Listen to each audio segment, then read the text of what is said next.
Damn, she's really gone. Alright. Whatever. She watched me play.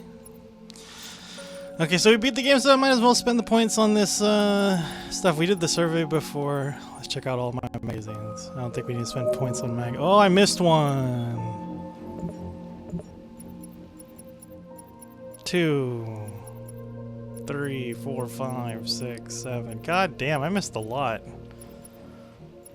Fuck it. We already seen that in the game. Where do I spend these points at? Here we go.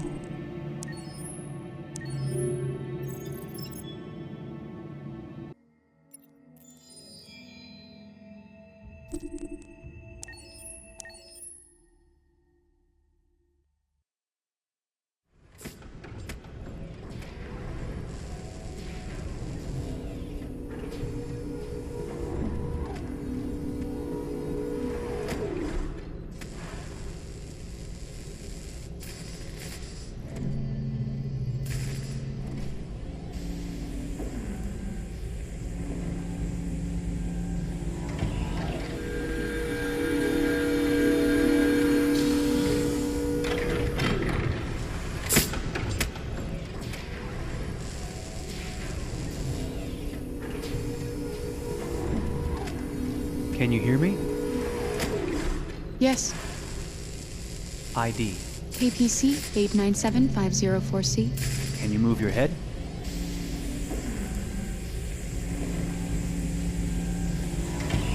Your eyes now.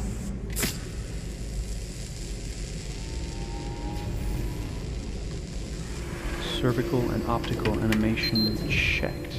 Now give me your initialization text. Hello. I'm a third generation AX400 android. I can look after your house, do the cooking, mind the kids. I organize your appointments. I speak 300 languages, and I am entirely at your disposal as a sexual partner. No need to feed me or recharge me. I'm equipped with a quantic battery that makes me autonomous for 173 years. Do you want to give me a name? Yeah. From now on, your name is Kara. My name is Kara. Initialization and memorization checked. Now, can you move your arms?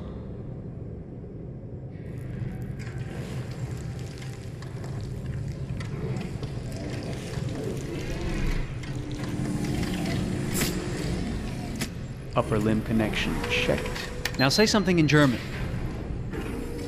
Ich bin ein AX400 Android dritter Generation, erschaffen als Ihr persönlicher Assistent und intimer Beziehungspartner. Say it in French.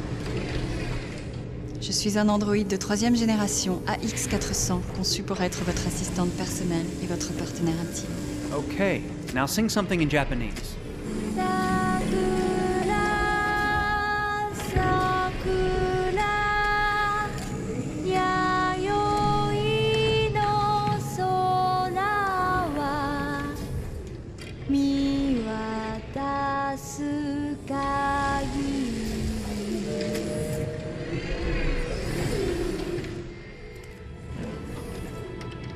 Multilingual verbal expression checked. Go ahead, take a few steps.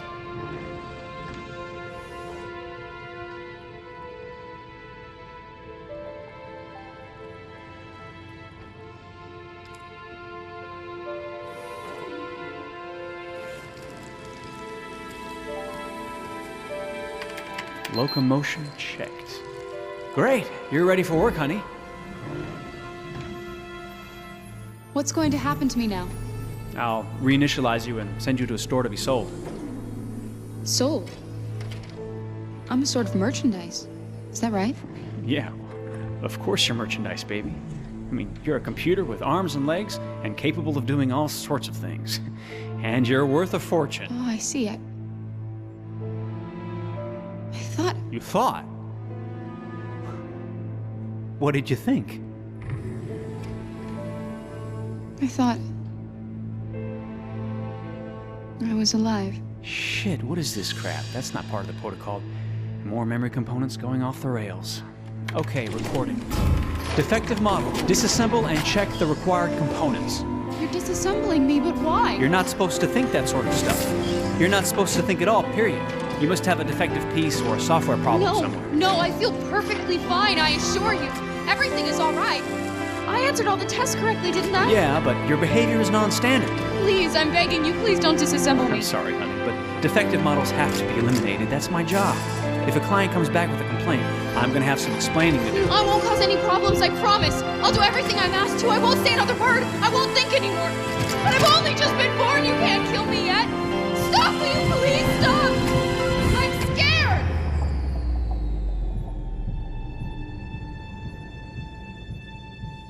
I want to live. I'm begging you.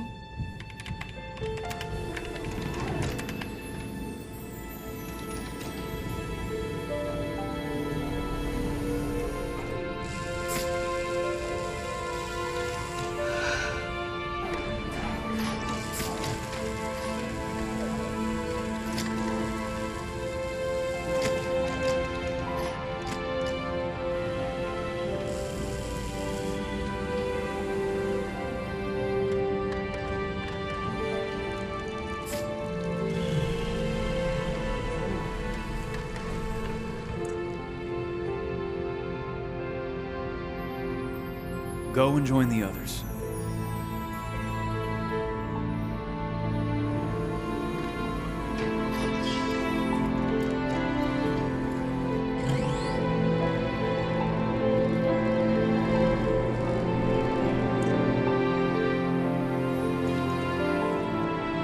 Stay in line, okay?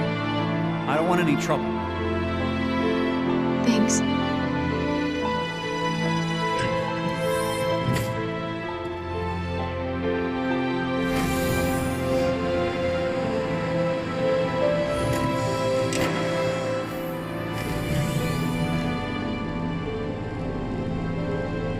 My God.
Detroit. This is where it all began.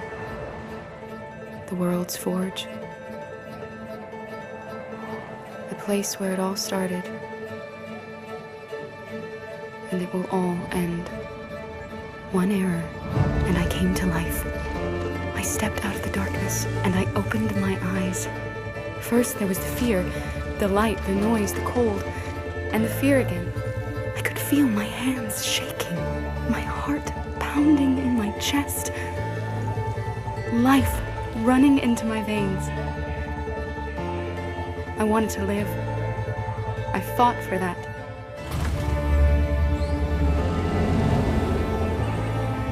I had to find out what was outside. I had to see daylight, feel sunshine on my skin, wind on my face, to see the world, the colors, the smells.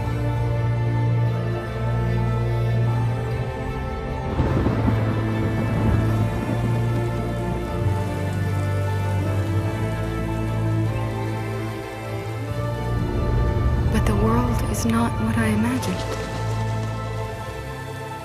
It is dark and cold.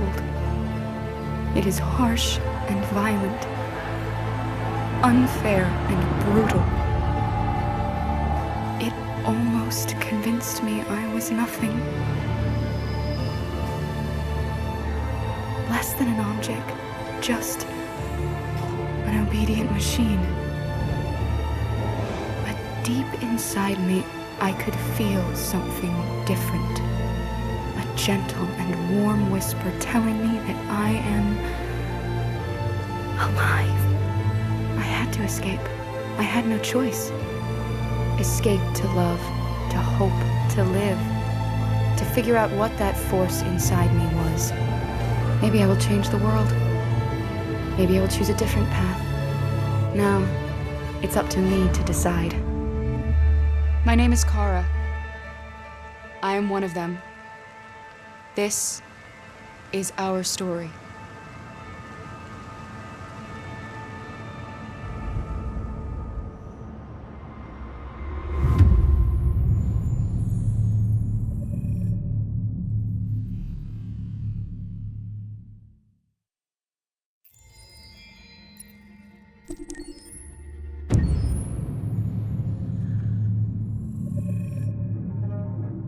When David and Guillaume got back in touch about making Detroit, I wasn't terribly surprised they decided to make it because the fan response was so intense. So it makes sense that they would choose to do that after the enthusiasm.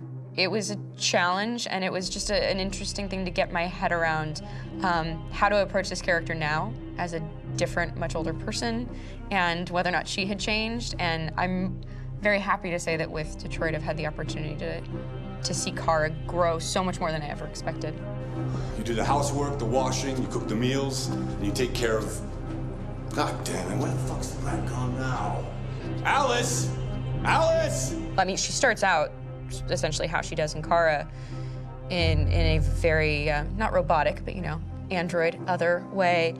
And getting to take this journey where she becomes more and more human as it goes on. You know, and as an actor, that's a wonderful exploration in every way, whether it's how she sits, her posture, how her voice changes, how emotions change, and how much emotion is based on things like empathy and social experience. And so having, you know, as much material as I got with David to have this huge, nuanced arc was really incredible. Why couldn't we just be happy? This experience has been quite different than the experiences I've had shooting film or TV or doing theater work. I have 83 dots on my face and, you know, really flattering black wetsuit type thing. And you're jumping around with props, and it's kind of like being a 10-year-old imaginative kid, which is fun. There's 80 cameras around us. It's already lit. So we just shoot and shoot and shoot and shoot and shoot. There's no change of sets, there's no hair and makeup, there's no wardrobe, so we move really fast, and we'll go through about 35 pages in a day. Working in TV or film, we'll probably do 6 pages a day. It's kind of acting boot camp. It's like working out constantly. I mean, you're doing this thing, and then you got to do something that's completely other back to back to back. And so that kind of process of working is very challenging, but it's also very exciting because you just have to keep coming up with new ideas, and your head goes all over the place because you're trying to keep track of basically 4 different storylines for each different response. You shot that girl, for fuck's sake. It was a machine that looked like a girl. Yeah, I know what I should have done. I just told you I couldn't. All right, I'm sorry. The fact that David Cade, he's telling like many stories interwoven from beginning to end is super complicated and super impressive, and I have no idea how he keeps it all in his head. He's not just the writer or the director who's seeing this from the outside eye, he's also thinking about the player walking through this space. You know, only somebody who really, really loves not the work, but like these characters and these stories and cares about doing something meaningful would invest that much in it. And it's always inspiring to work with somebody who cares that much. My experience with motion capture is this one. And I found it sort of terrifying in a way because they said the computer's going to build you. But then as we got into it, I realized all the elements of it were still artistic. I just dipped into a really brilliant setup here. I've never seen anything like it. And this won't turn me into a product because I was playing a character. So it's wonderful. In the game, Detroit comes back because of a revolutionary industrial rebirth. And there's no reason why that can't happen in Detroit, because they have such tremendous infrastructure for millions and millions of people who can very easily support, you know, a new industry. The city is really strong and resilient, but the city has also been through so much. You see the damage. But it takes that time of kind of rebuilding and reinvesting into the city that I think is happening slowly but surely. The potential of Detroit as a city is something that this game does a lot of justice to, because it would be easy to look at Detroit as some place that used to be, and that's not the case. This game provokes a lot of conversation and reflection on our potential near-future engagement with machines. That's what we are to them. Just merchandise on display in a shop window.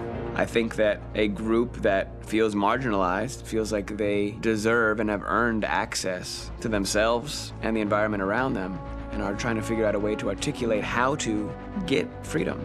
What was I designed to be? Their slave? Their toy? It plays with your comfort levels. You think that this is fine, you're comfortable with it, until something blurs the line and throws you off, and now, do I feel differently about whether this should be allowed? Should it be banned? Should it be encouraged? You're gonna ruin our lives, and for what? For a bunch of machines? They are not machines! They are alive! I'm alive! You're alive! They're nothing! There are lots of comparable comparisons to any type of persecution of religion, race, etc., dating way back. It can't just be a video game where you shoot 'em up or where people make these choices to do whatever. I think that's the whole point. You have the choice, and you can either choose to go in one direction with your character or another. And I think that's going to be very telling about the gamer. Very telling. I think there's going to be a really strong reaction to this game, which has such a strong perspective. I'm that much more proud of it now to get to be a part of it, because it's important.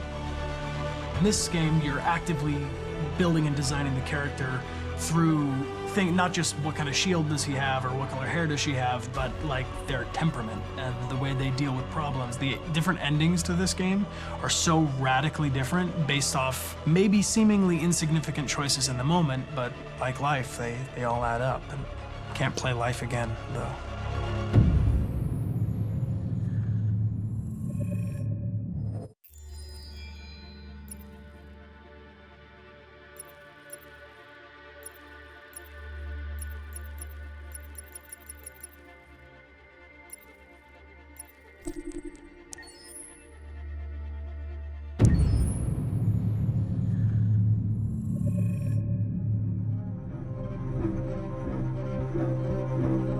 My name is Marcus.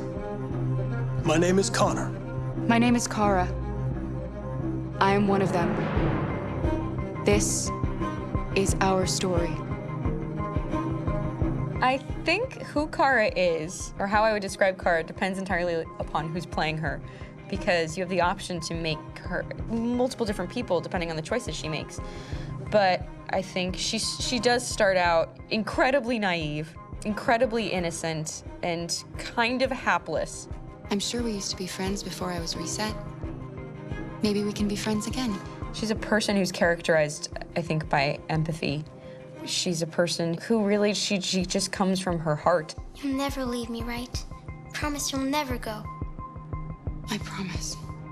Kara, please! Are you okay? Are you hurt? Wait a minute. Leave her alone! Kara, leave her alone! The really beautiful thing that I've had the gift to be able to do is to essentially build a person from the ground up, because that's what she's doing throughout the game. And with every experience she has and every person she meets, she's building, you know, first emotions and then the sense of judgment. And it's sort of an exploration of what it is to be a human. Don't worry.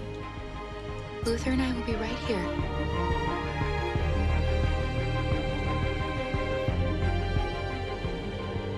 David and the creators have painted a really intriguing and engaging picture of a near future where we rely upon androids for a lot of our service class business, the class that serves us, that helps us, that handles our baristas and our drivers and our housemaids. And what is humanity, where we tap into it, how and why we treat each other the way that we do. And my character Marcus has a really intriguing journey, becoming deviant, realizing that he actually has feelings and human qualities inside of him, and it's a really incredible ascension into becoming fully realized and coming to terms with what you actually deserve better than this in life. And not only do you want it for yourself, but you want it for your peers. We've come here to demonstrate peacefully and to tell humans that we are also living beings. All we want is to live free. You know what? This thing, Dad, is not your son. It's a fucking machine! I think that a group that feels marginalized, feels disenfranchised, feels like they deserve and have earned access to themselves and the environment around them, and are trying to figure out a way to articulate how to get freedom. Connor is analytical. Connor takes things literally. He starts in the beginning place where he's very mechanical.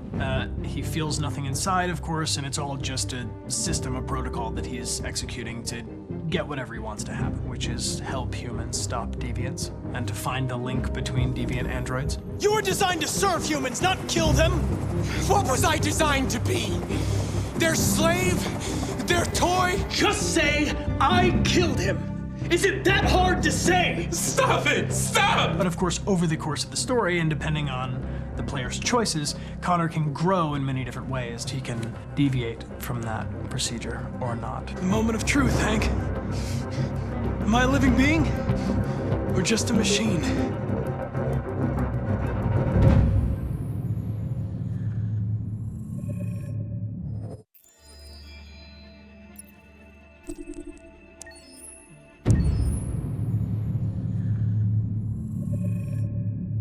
Game after game, we try to challenge ourselves. For Detroit, we wanted to, first of all, to write a story that would be incredibly bending, which means the most non-linear story that we've ever created. And we wanted really the player to have the possibility to change the story, change his own journey. When you're writing at Quantic, you're writing for an interactive medium. You know, when you're working in television, you'll put a character in a difficult situation, and you as a writing team will argue about what would that character do. But ultimately, you have to decide what happens, and you just show the audience. What's interesting about interactive drama is you bring the player into that conversation, and it changes your job slightly as a writer, because your job is to provide a narrative context in which the player can write his own story. You're giving him this kind of narrative Lego that he's going to snap together into his own shape. You also have the ability to make your audience attach themselves to your characters, because the audience is in some sense responsible for what happens to the characters. It's just a few cans. Come on, let's go. We have some cash now. You used me to steal that money. How could you do that? I trusted you. What is a bit specific about these scripts is how large they are. If you take a film script, there are about 100 pages. But here we have to deal with a script that is between 4,000 and 5,000 pages. Everything becomes bigger because we don't just tell one story, but we tell all the possible stories that can be told within this narrative space. On Act 3, our final act, we have around 1,000 different scenarios. And every one of those scenarios has to be as interesting, as passionate, as strong, and as emotional for the player. We want every action that the player does, every interaction that is available to serve in telling the story, and help the player understand who his character is, and build that character moment to moment.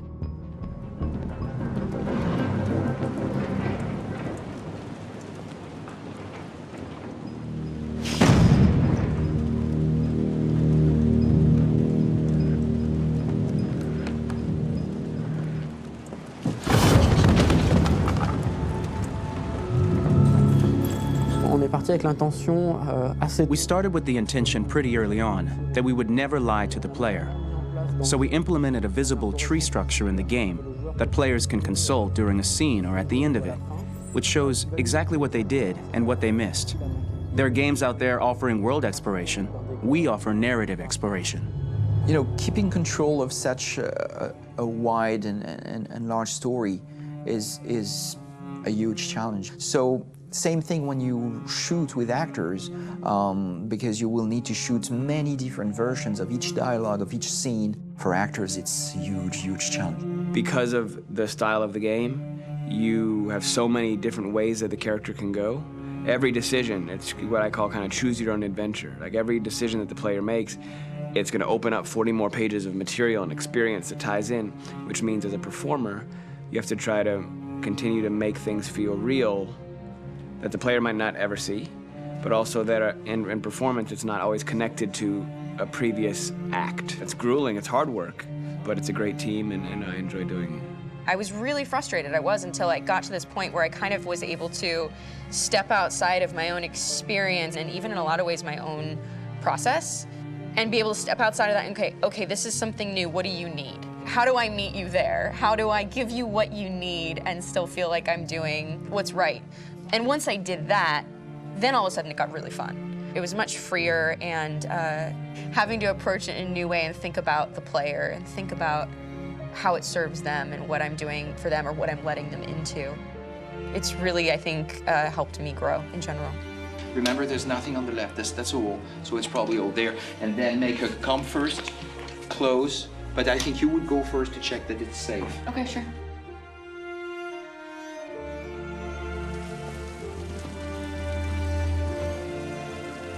The most enjoyable thing about working in performance capture on this kind of project is that if I shot a film, I would get to do one of these endings. I get to do so many different things as Connor. Your head goes all over the place because you're trying to keep track of basically 4 different storylines for each different response. What's the name of my dog? Buddy? Scout. I think it's Jack. I can't remember. So I worked with physicality a lot because it was a good way to anchor myself in these different rings of the tree. As the story grows out, I know where that is physically in my body, and then I can switch more continually on set, and it'll be entirely up to the player to determine what order those things come out and what they look like from a distance. Like if you're playing through it, the culmination of all of that will be their version of Connor. I'm faster than you, and I don't feel pain. You don't stand a chance against me. Listen, asshole. If it was up to me, I'd throw the lot of you in a dumpster and light a match to it. Shooting action scenes at Quantic Dream is a real challenge, because these are scenes where the storytelling has to continue. It's not an action scene just to have a dose of adrenaline. The stunts have huge consequences on the rest of the story. It's really a moment where we implicate the player and tell him that the choices he makes during an action scene will have a direct impact on the evolution of his story. My biggest challenge on Detroit has been managing the large number of animations that we received from motion capture. Detroit features more than 37,000 animations, which is a huge amount to handle on a daily basis. You have to realize that the player, in his first playthrough, will miss certain scenes. This also means that we had to think of, conceive, and produce all the potential story paths. The characters' costumes, the places, day or night, the weather. Did the character get shot in the shoulder? Did he get injured? All this consistency forced us to produce a lot of graphic assets in order to, quite simply, allow the player to have true continuity throughout the story.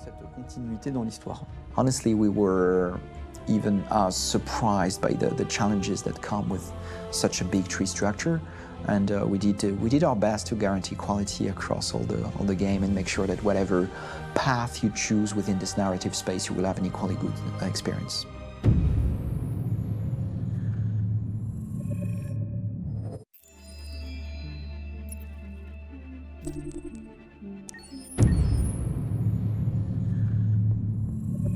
Detroit Become Human was produced over a period of 4 years. Here in Paris, we have a team of about 180 people. And to that, we need to add also all the outsourcing with our partners in the Philippines, in China, Vietnam, and in India. So when we started working on this story, I had to imagine where Kara was built. And for whatever reason, the city of Detroit came very quickly to my mind because it had already an incredible story by itself of history and themes. So we traveled there with the team, and we were really moved by what we saw, and we could really feel the desire to fight and really be born again. And we just continued this curve, this growth, and just imagine what Detroit would be like if the Android industry was, using these huge factories to build androids there. A very strong element in Detroit is that there's a lot of industrial wasteland and a lot of nature too, and for us, the graphic designers, it was an incredible playground. The destroyed zones which we wanted to preserve, we appropriated them to turn into something else. Then in the areas that needed to be rebuilt, we were able to imagine our Detroit of the future. We didn't want to make a science fiction universe, but a world of anticipation. If we chose science fiction, we could have imagined flying cars, extraterrestrials, but those things are very far from our current everyday life. Anticipation is more about gleaning from our contemporary reality, the one we know, because Detroit is set in 2038, and 2038 is tomorrow. The difficulty we had was sticking to reality. That is to say, technology becoming more and more invisible, a lot more elegant, and at the same time, making it visual. So all the computer equipment, autonomous cars, we simply had to invent. They are in fact very technological objects, but at the same time remain very credible and ingrained in reality. To create a cohesive universe in the fashion and clothing of the human characters in 2038, I didn't want to put an accent on strange shapes, or really vibrant colors, and things we wouldn't know. That I wanted to keep for the androids. The goal was to create something familiar which we can identify with in this future setting. Working on the artistic direction for the androids was a bit special because this is a project about the place they could occupy in the human world. It was out of the question for them to be too beautiful or too perfect. They had to correspond to every social class, rich and poor. Inspired by everyday utilitarian clothes, I brought a modern touch by adding dynamic display surfaces, the armband we can see on the side, the triangle on the front and back, an LED. Like that, there's no confusion. Wait. You're sending an android? All right, ma'am. We need to go. You can't do that. Why aren't you sending a real person? Once we cast the actors, we travel to meet them in order to scan their faces. We record the structure of their face with the scan, and we record the colors and patches of skin with photography. Once we have this information, we will use this as a basis for modeling and creating the characters. The artist will make it more realistic, but will also enrich it. He will propose ideas which we will develop together. Finally, we will have a character with character who corresponds to the project and the world. When the actors come to Quantic Dream, we show them the design, what their image will be, and what they will look like in the game. This extra information gives them another dimension and color to connect with emotionally. It helps them think about how to play their character. Your mission. That's all you care about, huh? You should consult a professional who can help you. Beat it, you hear me? Get the hell out of here! So there are 3 types of shoots at Quantic Dream. Shooting and performance capture, where you capture the whole actor, his voice, his face, and his body. These shoots are obviously done with American actors because the game's original version is in American English. After that, there are the body-only shoots, representing around 250 days of filming, while the performance capture is 100 days of filming. Now, body-only shoots, there are 2 types. There are the action shoots and the technical shoots, which are mokit shoots. Mokit is when the player controls a character on the screen, and he moves in an environment to explore it. This is of particular importance at Quantic Dream, and therefore we shoot a lot to offer a unique context for each scene and each character. To prepare a motion capture shoot, we first get together to look at the sets we need, the animations that we want to shoot, which ones need to be grouped together, or which ones need to be cut and shot at another time, so that we get the most out of the shooting day. This often means shooting scenes out of order, especially those with big props or accessories, like a big car, for example. So we shoot all the animations related to that particular prop first.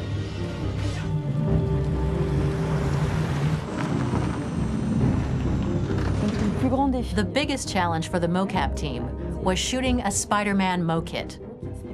We had to build a wall and attach an actor to a harness with cables so we could pull him up and render him climbing. The shooting on this game total took about, I would say, more than a year, maybe 1 and 2 years, with about 300 actors on set. So it's quite massive production. But so much happened on this set between the stunts and the shootings with a little girl and all these great actors that we had. It was really a very, very memorable journey for the team and for myself. Today, Detroit has over 37,000 animations. When we retrieve the motion capture data, it's just a cloud of points, which represent all the markers worn by the actors. From this cloud of points, we have a phase called retargeting, which gives us a skeleton. This skeleton will be applied to the characters of the game. There is still work to be done, but this gives us the main movements. Since we are working on something very realistic, we must recognize the actor and also recover all the emotion he expresses in his performance. We use a system of facts, an identity card for each actor. We make the actor do a whole range of facial expressions. Then we recover all the expressions and paste the animations on a puppet that Jan has prepared. I then recover and refine these poses. I might stretch the lip, reinflate a cheek, tiny details that make the finished product really capture the actor. Because of the nature of our mocap system today, when we receive the animations, we're missing eye movements, and so the character has that dead look. He really has no eyes, so then it's a big part of the work for the animators to find the regard of the actor in relation to his position, in relation to the body, etc. It was crazy when I saw the newest model for Kara, because they've been working on it, and this was the first time I literally jumped in my seat. It not only looked so much like me, it was the fact that it looked so lifelike. It wasn't that it looked just like it was a camera, it was something else, you know, but it looked alive. It's exciting, and it's kind of terrifying. Game after game, we learned the rules of optics and filming, and our goal with Detroit Become Human was to have cameras that would actually emulate the optics of a real physical camera. So basically dealing with real-world imperfections was our main task, and just to make cameras look as real as we can.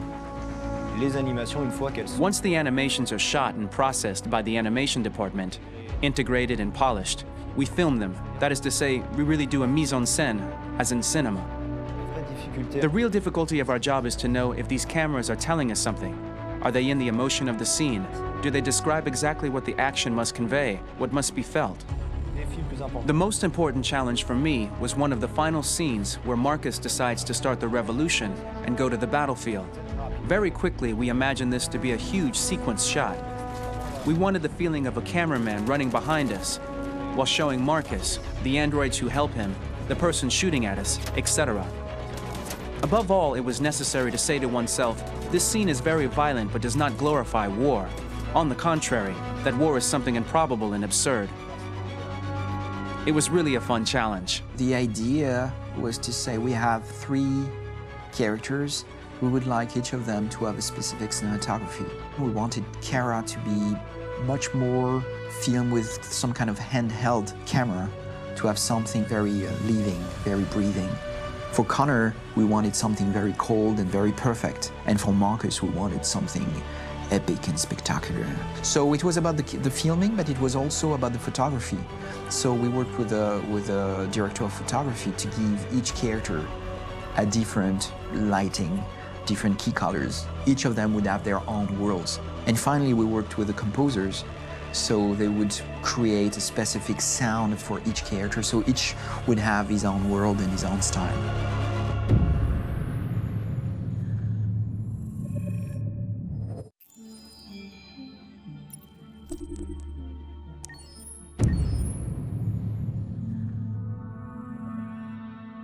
For the soundtrack of the game, we tried to be very close to what is done in film. We were constantly asking at each place in the game, why are we putting music here? What is it going to say? So we focused the music on bringing emotion, which is interactive and supports the character's arc. I'm sorry, honey. I'm sorry. I'm sorry. You know I love you, don't you? You know I love you. We make games that are very narrative. We're really into interactive drama. So the soundtrack also had to go in that direction, supporting the three characters' very different stories. We really wanted three colors, three musical sound identities, and from there, having three composers made sense, since the story of Kara, Marcus, and Connor are all completely different.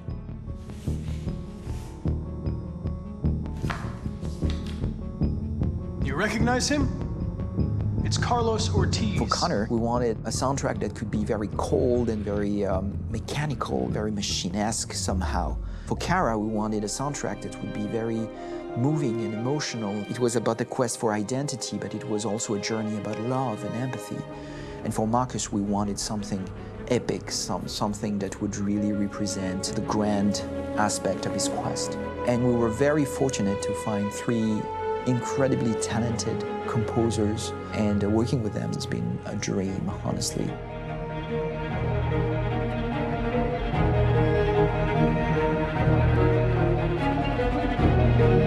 My name's Philip Shepherd, and I'm a composer and a cellist and a producer. And today we're at Abbey Road Studio One, which is my favourite studio in the world. And today we're recording the soundtrack for Kara from Become Human.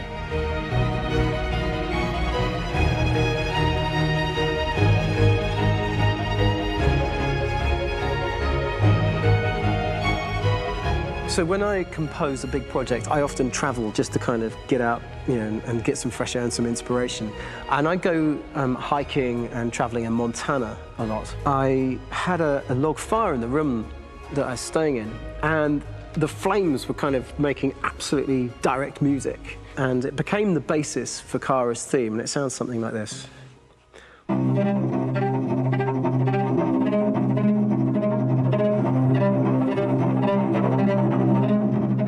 Now, over the top of that, I found a little theme that just seemed to fit over the top, which is taking Kara's name, Kara, Kara, and just using like a two-syllable motif, and it sounds like this.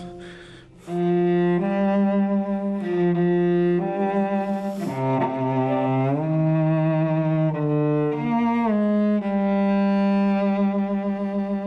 going to pull through this, Alice. As long as we're together, nothing can hurt us.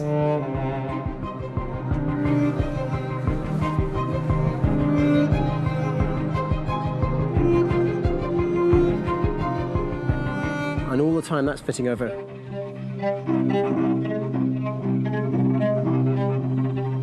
So it kind of works in lots of levels. And in fact, every single theme in the score has one of those elements built into it, and it becomes sort of the DNA of every single tune.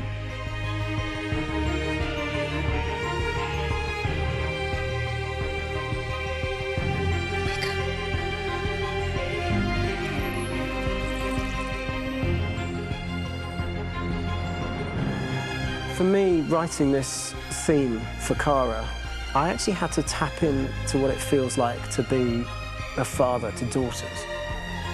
I really had to tap into everything I feel about my daughters and thinking, well, if I had to write music for them and that sense of trying to protect them but also give them the freedom, that's totally where it came from. Because each composer has been given the sort of narrative responsibility for very different characters, I haven't had to sort of go into other styles. I can actually be very loyal to this particular character and sort of hopefully encapsulate her. But it means also I've suddenly become very connected to this character. And if for some reason it goes to game over early, I'm getting mortified, you know? They're over there! Starting a new project, for me personally, it's always finding the right tone, finding the right color, I like to call it. For me, it's finding that right texture that actually sits against picture really well. One of the biggest things is I created custom instruments for Connor.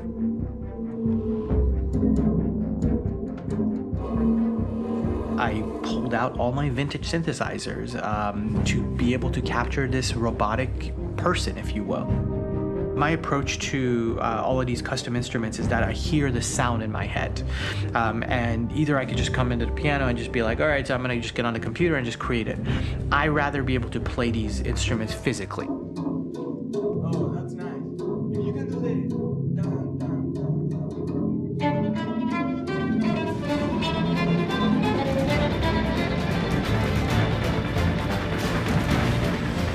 As soon as you see Connor the first time, there is a really interesting thematic idea that you hear, and that's just made out of a Moog synthesizer, but completely manipulated in multiple ways. And it's robotic. It has a little bit of an emotional to it. He's on his mission, so you feel that as well. So it just kind of gives you that cold, motionless, with a mission in hand that you kind of feel throughout the whole thing.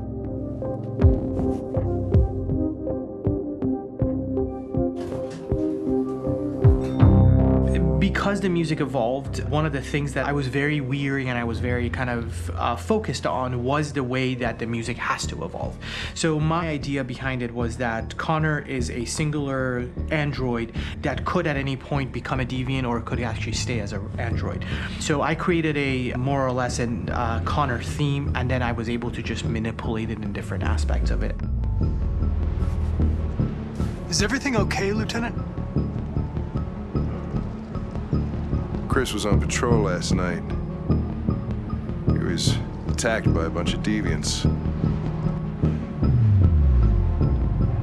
I'm a human being writing for a robot, and throughout Connor's journey, he meets someone, he meets a partner. So how do you deal with a robot feeling? And I've met a partner that I'm gonna work with, or all of a sudden he sees a dead body. Does this robot have an imagination? Does this robot have a feeling? And if yes, how do you translate that into non-emotional music?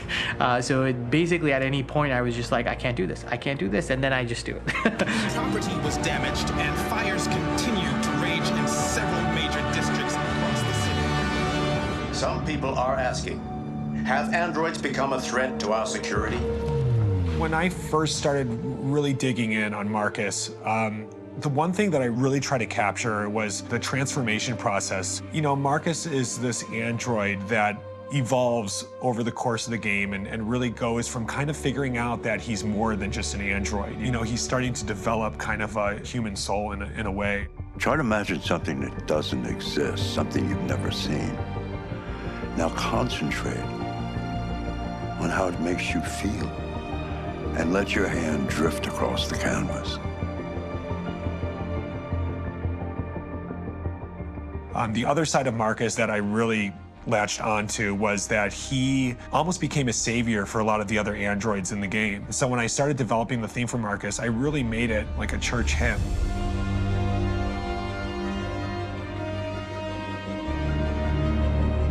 I wanted it to be very simple. I wanted to make it a chordal melody. I really wanted to make it almost like a Bach hymn.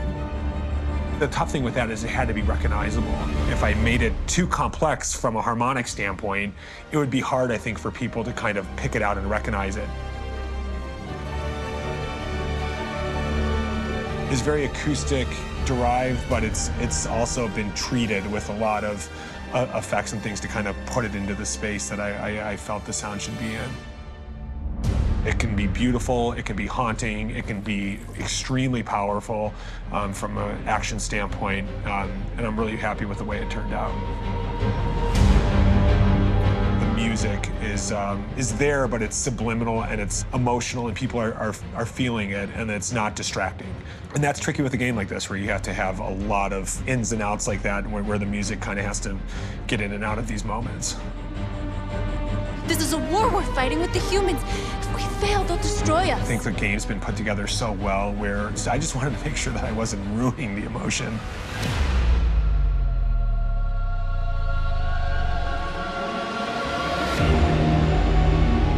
I gotta be honest, when we first started on this path, I've said, oh man, this could be pretty messy, you know? I mean, it could feel disconnected, but I mean, it's amazing how they really guided us and got us to really kind of all be in the same world, but at the same time feeling completely different. So it's really gonna stand out and kind of be one of those games where people are really gonna notice the music and kind of how it was crafted, and, you know, and all the hard work that went into being able to pull it off in a graceful way.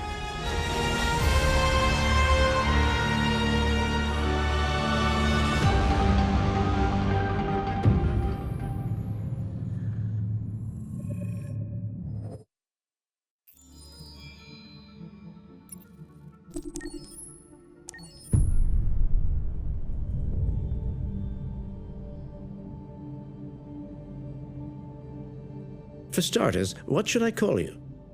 I'm Chloe. And you, what's your name? Oh, John. My name is John. Delighted to meet you, John. Could you tell us a little about yourself and what you can do, Chloe? Of course. I'm the first personal assistant built by CyberLife. I take care of most everyday tasks like cooking, housework, or managing your appointments, for example. And I understand you're the first android to have passed the Turing test. Could you tell us a little more about that? I really didn't do much, I just spoke with a few humans to see if they could tell the difference between me and a real person. But it was a really interesting experience. But this is the first time in history that man has created a machine more intelligent than himself. I gather your brain can perform several billion operations per second, is that right? Absolutely, but I only exist thanks to the intelligence of the humans who designed me. And they have something I could never have. Really? And what's that? A soul.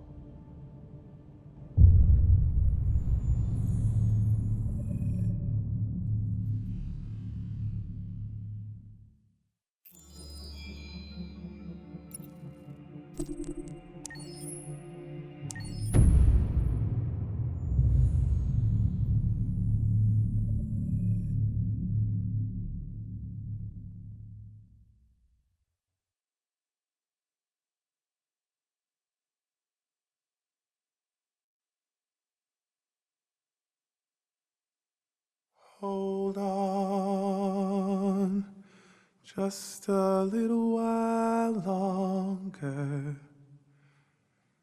Hold on, just a little while longer. Hold on, just a little while longer. Everything will be alright. Everything will be alright. Fight on, just a little while longer. Fight on, just a little while longer. Fight on, just a little while longer. Everything will be alright. Everything will be alright. We will sing on, just a little while longer. Sing on, just a little while longer. Sing on, just a little while longer. Everything will be alright.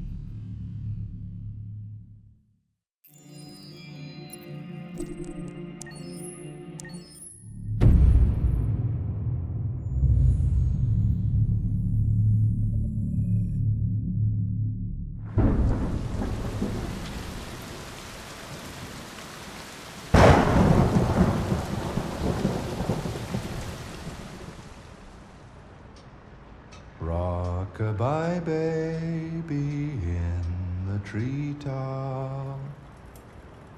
When the wind blows, the cradle will rock. When the bough breaks, the cradle will fall.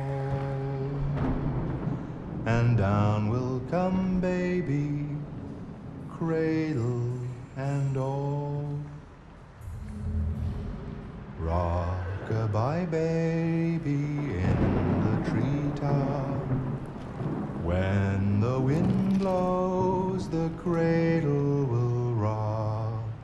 When the bough breaks, the cradle will fall. And down will come baby, cradle and all. Rock-a-bye baby in the treetop. When the wind blows, the cradle will rock. When the bough breaks, the cradle will fall. And down will come baby, cradle and all.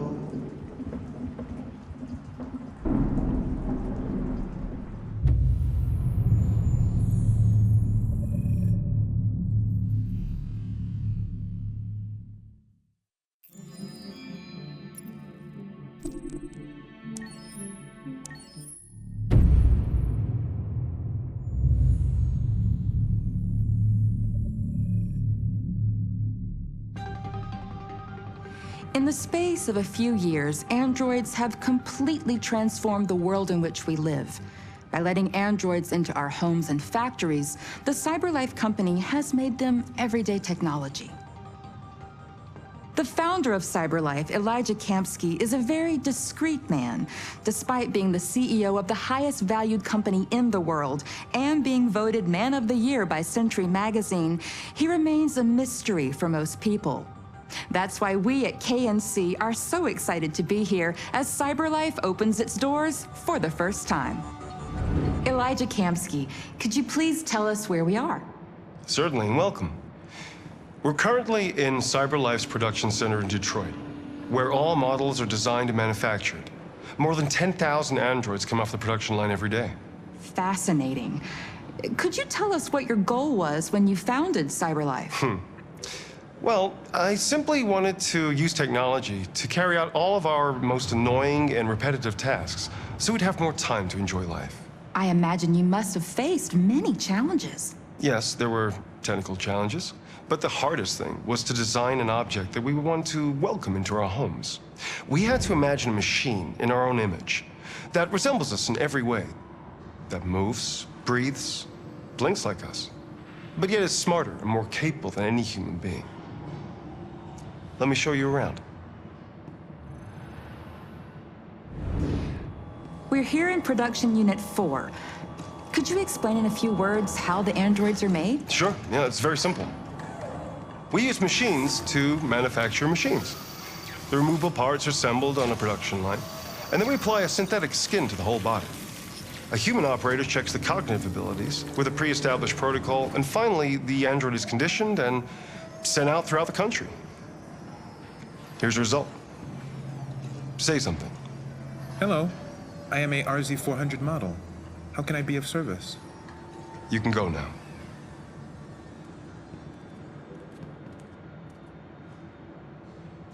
Our androids are already replacing humans in many fields. For example, they represent more than 80% of all university professors and 63% of all medical staff.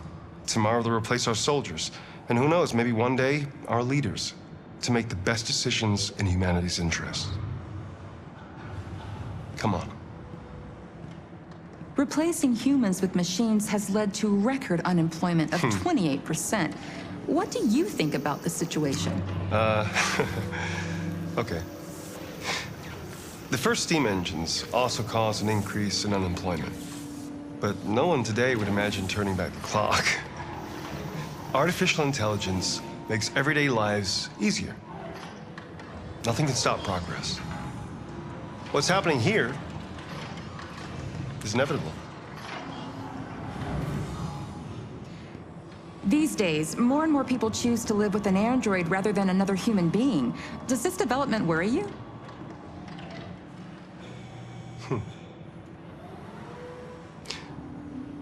Everything's much easier with an android. They obey your orders without ever complaining. They can cook, discuss philosophy with you, have intimate relationships according to your desires. They never say no. Obviously, they are the perfect partner. Everyone deserves happiness. Why deprive yourself of so-called moral reasons when a machine can make you happy?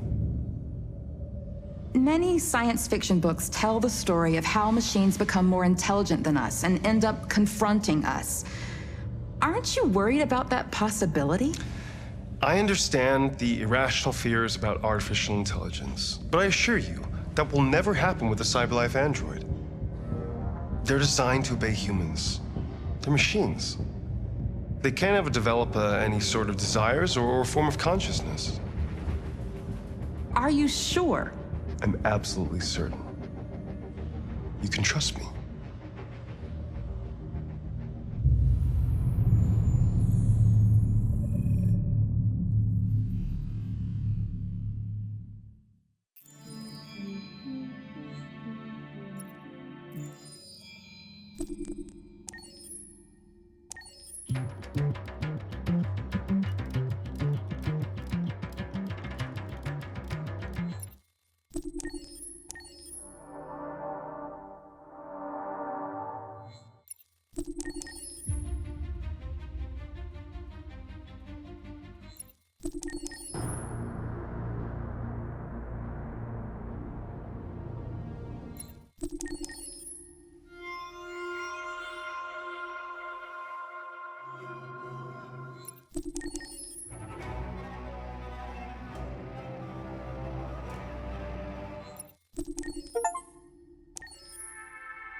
Thank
you.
All right, Dexter. JR wanted me to give you a little shout out. He says to call you a bastard, but I've never met you. You might be perfectly nice for all I know, you bastard. Like, comment, and subscribe, or I'll break your fucking legs.